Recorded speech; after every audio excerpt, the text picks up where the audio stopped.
یہ کتنا بڑا المیہ ہے کہ مشرقی پاکستان کی شکست کے داغوں کو منتمل کرنے کے لیے ہم نے محض ندامت کے آنسوؤں کا سہارا لیا اور اسی پر ہی اکتفا نہیں کیا، بلکہ ہم اب ان شہداء کو بھی بھلانے کی فکر کر رہے ہیں جنہوں نے مادر وطن کی پکار پر لبیک کہتے ہوئے اپنی جانوں کا نذرانہ پیش کرنے میں کبھی بخل سے کام نہ لیا تھا۔ کمانڈو سیریل دراصل مشرقی پاکستان کے اس باب کی نقاب کشائی کرتی ہے جسے ہم بھلا دینے کی کوشش کر رہے ہیں۔ یہ ایک جیتی جاگتی تصویر ہے، ہمت و استقلال کی وہ عظیم داستان جسے زندہ قومیں خون کی روشنائی سے تحریر کرتی ہیں اور آنے والی نسلیں جنہیں پڑھ پڑھ کر پروان چڑھتی ہیں۔ کمانڈو سیریل ماضی کے ان دریچوں سے پردہ بھی سرکاتی ہے جب پاکستان کو ٹکڑے ٹکڑے کرنے کا عمل شروع ہو چکا تھا، جب ایک بھائی نے دوسرے کو پہچاننے سے انکار کرتے ہوئے تیسرے فریق کی قیادت قبول کر لی تھی، اور ہم نے اسی سازش کو اس طرح خریدا ہے کہ آج کی نوجوان نسل نصف صدی پہلے پاکستان پر گزرنے والی قیامت پر ایسے ہی افسردہ ہے جیسے انہوں نے وہ گھڑی اپنی آنکھوں سے دیکھی ہے۔ اب ملاحظہ فرمائیں سیریل کمانڈو۔ جب میں بھارت میں قیدی تھا،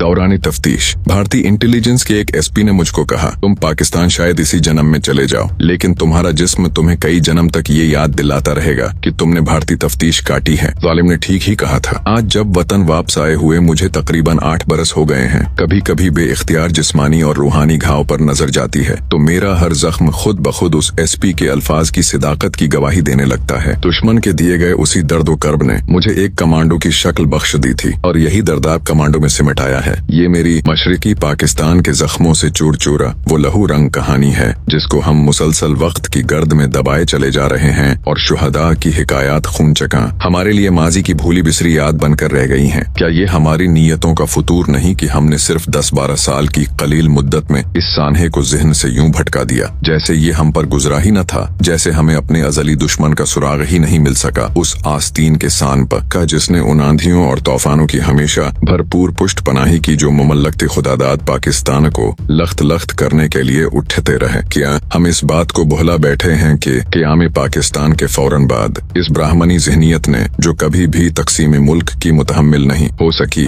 ہزاروں لاکھوں مہاجرین کے قافلے اس نوزائیدہ مملکت میں بھیج کر ہماری معاشی تباہی کا سامان پیدا کیا، اور جب ہم نے دشمن کا یہ وار سہہ لیا تو ستمبر شتہ میں اس نے پاکستان پر باتی کی تاریکی میں حملہ کر کے اپنی خون کی پیاس بجھانے کا انتظام بھی کیا تھا۔ پھر جب اس کی بہادر سینہ اپنے گھناؤنے مقاصد کو بروئے کار لانے میں ناکام رہی تو اس نے اس زرخیز زمین کو منتخب کیا جسے ہم کبھی مشرقی پاکستان کہتے تھے۔ یہاں پہنچ کر اس نے صوبائی عصبیت کے بیج بونے اور ان کی خوب آبیاری کی، اور جب یہ فصل پک کر تیار ہو گئی تو مکتی باہنی کا روپ دھار کر میدان عمل میں نکل آئی۔ لیکن جب یہ تدبیر بھی کارگر نہ ہو سکی تو ایک مضبوط فوج لے کر براہ راست مداخلت کی اور ہمارے اس بازو کو مفلوج کر دیا۔ کمانڈو کی شکل میں آپ کے لیے تاریخ کے بے رحم ہاتھوں سے کچھ دلخراش اوراق چہین کر لے آیا ہوں۔ یہ وہ آہیں ہیں جو میرے سینے میں ایک مدت سے جنم لے رہی تھیں، یہ وہ چینیں ہیں جو میرے اندر اٹھتے اور دم توڑتے رہیں۔ ماضی کی یہ کربلا کی یادیں مجھے پوربی پاکستان لے جاتے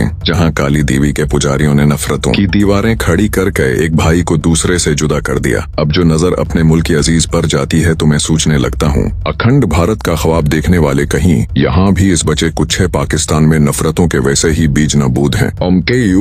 زبان و ثقافت اور صوبائیت کے زہریلے نعروں کی یہاں ہی بھی پرورش شروع نہ کر دیں۔ اے کش ہم آج اپنی آنکھیں کھول سکتے اور یہ دیکھ سکتے دشمن پھر اسلحے کا انبار لگا رہا ہے، کھلاڑی بھی وہی ہے، داؤ پیچ بھی وہی میں، صرف میدان بدل گیا ہے۔ کمانڈو دراصل ایک کندل ہے، ایک روشن ستارہ ہے جو ہمیں راہوں کے پرپیچ خارزاروں سے بھی آگاہ کرے گا اور تاریخ کے اس ورق پر بھی نظر رکھنے کی کوشش کرے گا، قوموں کو شاہراہوں کا پتہ بھی دے سکتا ہے اور وادیوں میں گم ہونے کی نشاندہی بھی کر سکتا ہے۔ اس حوالے سے مجھے علامہ محمد اقبال کا ایک شعر یاد آ گیا جو اکثر میں پڑھا کرتا تھا، شرابی کوہن پہر پلا ساقی، وہی جام گردش میلا ساقی، مجھے عشق کے پر لگا کر اڑا، میری خاک جگنو بنا کر اڑا، خیرت کو غلامی سے آزاد کر، جوانوں کو پیروں کا استاد کر، تڑپنے بھڑکنے کی توفیق دے، ولی مصطفی سوزی صدیق دے، جگر سے وہی تیر پہر پار کر، تمنا کو سینوں میں بیدار کر، تیرے آسمانوں کے تاروں کی خیر، زمینوں کے شب زندہ داروں کی خیر، جوانوں کو سوز جگر بخش دے، میرا عشق میری نظر بخش دے۔